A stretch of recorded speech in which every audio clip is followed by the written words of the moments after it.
বহুবার আমি বলেছি, ইউনূস সাহেবকে আমি চিনি 1975 সাল থেকে। তিনি যে বাংলাদেশকে ধ্বংস করতে এসেছেন তখন আপনারা বুঝেন না, এখন আপনারা বুঝছেন। এই যে নির্বাচনে যে কাজটা করে দিল, জিতা পার্টিকে হারাই দিল, আরো পার্টিকে জিতিয়ে দিল, সরকার গঠন করে দিল, এটা তো ইউনূসেরই কারুকার্য। খলিল যদি ঠিক মতো বক্তব্যটা রাখতো, ডিপ্লোমেসি মানে সবার সাথে মন রক্ষা করে কাজ করা, কোন একটা পার্টিকুলার ব্যক্তিকে সন্তুষ্ট করার জন্য ডিপ্লোমেসি না। আমার লাভও হইতে হবে, তার লাভও হইতে হবে। একমাত্র খলিলের কারণে এই কাজটা হয়েছে। আপনারা যারা সাংবাদিক বাইরে আছেন, আমার প্রেস কনফারেন্স অ্যাটেন্ড করেছেন, বহুবার আমি বলেছি, ইউনূস সাহেবকে আমি চিনি 1975 সাল থেকে।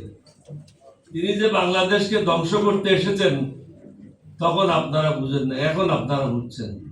এই যে নির্বাচনে যে কাজটা করে দিল, জিতা পার্টিকে হারাই দিল, আরো পার্টিকে জিতিয়ে দিল, সরকার গঠন করে দিল, এটা তো ইউনূসেরই কারুকার্য। এটাই তো সে লন্ডন গিয়ে দস্তখত করে আসছিল। এখন আসেন জুলাই সনদ। আমি মাননীয় প্রধানমন্ত্রী তারেক রহমানকে বলবো, কারো কথা শুনেন না। জুলাই সনদ বাস্তবায়িত হলে এই সরকারই হবে সবচেয়ে বেশি উপকারী, তাদের সবচেয়ে বেশি উপকার হবে, ইতিহাসে তাদের নাম লেখা থাকবে। আপনি যে 10 বছর প্রধানমন্ত্রী থাকবেন তার কোনো গ্যারান্টি আছে না। আর যদি আপনি ক্ষমতায় থাকতে চান বেশি দিন, তাহলে 10 বছর তো প্রধানমন্ত্রী পাচ্ছেন, এরপরে রাষ্ট্রপতি পাবেন 10 বছর, তাহলে 20 বছর। আর কয় বছর চাই আপনার? বাকি যে জিনিসটা বলা হয়েছে, বিরোধী দলের একটা বক্তব্য শোনার মতো ব্যবস্থা করতে হবে, কারণ বিরোধী দলের বক্তব্য না থাকলে সে সংসদ হয় দুর্বল।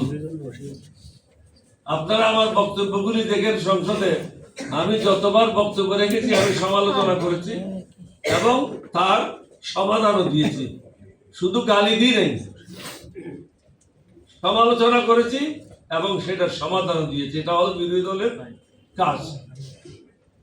সুতরাং আমি অনুরোধ করব মাননীয় প্রধানমন্ত্রীকে সময় ক্ষেপণ না করে যত দ্রুত সম্ভব জনগণকে শান্ত করার জন্য আপনি বলে দেন, জুলাই সনদে যা যা আছে সেটা বাস্তবায়ন করা হবে। কারণ এটা তো আপনিও ওয়াদা করেছেন, আপনার দলের অনেকে ওয়াদা করেছে। 72-এর সংবিধান সম্বন্ধে আপনার আম্মা কি বলেছে এটা শুনে ফেলে দিতে হবে। ফখরুল ইসলাম কি বলেছে এটা কোনো সংবিধানেই না। আমি এই বক্তব্যগুলি কাটিংগুলি রেখে দিয়েছি। আপনাদের দলের লোকেরাই তো বলছে এটা সংবিধান না, আমরা তো অনেক পরে এসে বলছি কথাগুলি। সংবিধান তো মানুষকে দমন করার জন্য না, সংবিধান হচ্ছে মানুষকে আনন্দ সুখ দেওয়ার জন্য, সুবিচার নিশ্চিত করার জন্য। আমাদের দেশে কি সুবিচার আছে? না। ল মিনিস্টার টেলিফোন করে জজ সাহেবকে, শাহরিয়ারকে ছেড়ে দেন, ছেড়ে দিল, 6 মাসের জন্য দিয়ে দেন, বন্ধ করে দিল। আমি আপনাদেরকে একটা উদাহরণ দিই, এটা বোধহয় 1911 সালে না 12 সালে হবে। আমি কক্সবাজারে ছিলাম, হঠাৎ পত্রিকায় দেখি একটা মামলা হয়েছে আমার বিরুদ্ধে, যে সচিবালয়ে ককটেল ফুটাইছে কেউ এবং ওইটার পরিকল্পনাকারী আমি। এখন কক্সবাজার থেকে কিভাবে পরিকল্পনা করলাম, তখন প্রধানমন্ত্রীর উদ্দেশ্যে আমি একটা প্রেস রিলিজ দিলাম, মাননীয় প্রধানমন্ত্রী আপনি তো আমাকে কালকে ঢাকায় দেখছেন, দোয়া করেন যেখানে আপনি সবসময় আমাকে আপনার সম্মুখে থাকতে দেখতে পারেন, সর্বত্র যেন আমাকে দেখতে পারেন। এখানে বিচার ব্যবস্থা ধ্বংস। উনি তো লয়ার, আমি নিজেও ল পড়েছি, ফাইনাল পরীক্ষাটা দিই নেই। বিচার ব্যবস্থা নাই, বিচার ব্যবস্থা হলো আমার জন্য আর মামুর জন্য, চাচার জন্য আর বাতিজার জন্য কোন আইন নাই। পুলিশকে আপনি ডাকবেন, আপনার জন্য যাবে না। আগে সরকারি এমপির পিছনে কখনো ওসি ঘুরে নেই, এখন দেখছে এসপিও পিছনে পিছনে ঘুরতেছে, ডিসিও ঘুরতেছে। আমরা কোন অরাজকতার দিকে যাচ্ছি? প্রেসিডেন্ট জিয়ার সময় আমার এখনো স্মরণ আছে, আমি সার্কুলার ইস্যু করেছিলাম প্রেসিডেন্ট জিয়ার সাথে কথা বললাম যে ডিসিরা প্রেসিডেন্ট জিয়াকে রিসিভ করার জন্য, প্রটোকল দেওয়ার জন্য এয়ারপোর্টে বা হেলিপ্যাডে আসবেন না।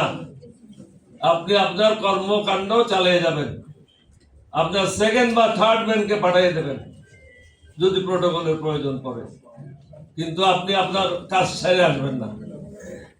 অর্থাৎ আমরা প্রত্যেককে তার নিজ কর্মকাণ্ড থেকে বিরত রাখি নাই। এখন তো এইগুলি কোনো ব্যবস্থা নেই, হুজুর যা বলে উনিও তাই বলে, হুজুরের হুকুমেই সব কাজ হয়। আমি আবারই বলবো, জুলাই সনদের দাবি আমাদের পক্ষ থেকে না এসে বরং এটা তারেকের পক্ষ থেকে আসাই উচিত, কারণ তারাই লাভবান হবে। আমাদের নাম ইতিহাসে যাবে না, ইতিহাসে লেখা থাকবে মাননীয় প্রধানমন্ত্রী তারেক রহমানের নাম।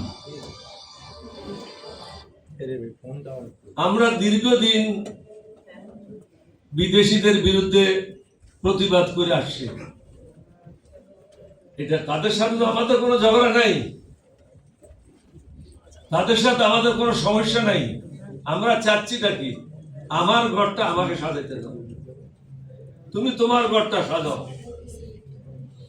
আমার ঘর সাজানোর পরে যদি কোনো জিনিস উদ্বিগ্ন থাকে, আমি তোমাকে ন্যায্য মূল্যে দেব। তোমার ঘরটা সাজানোর পরে তোমার যদি কোনো জিনিস উদ্বিগ্ন থাকে, তুমি ওটা আমার কাছে বিক্রি করতে পারো যদি আমার প্রয়োজন হয়, কিন্তু কাকেও কেউ গোলাম বানানো যাবে না।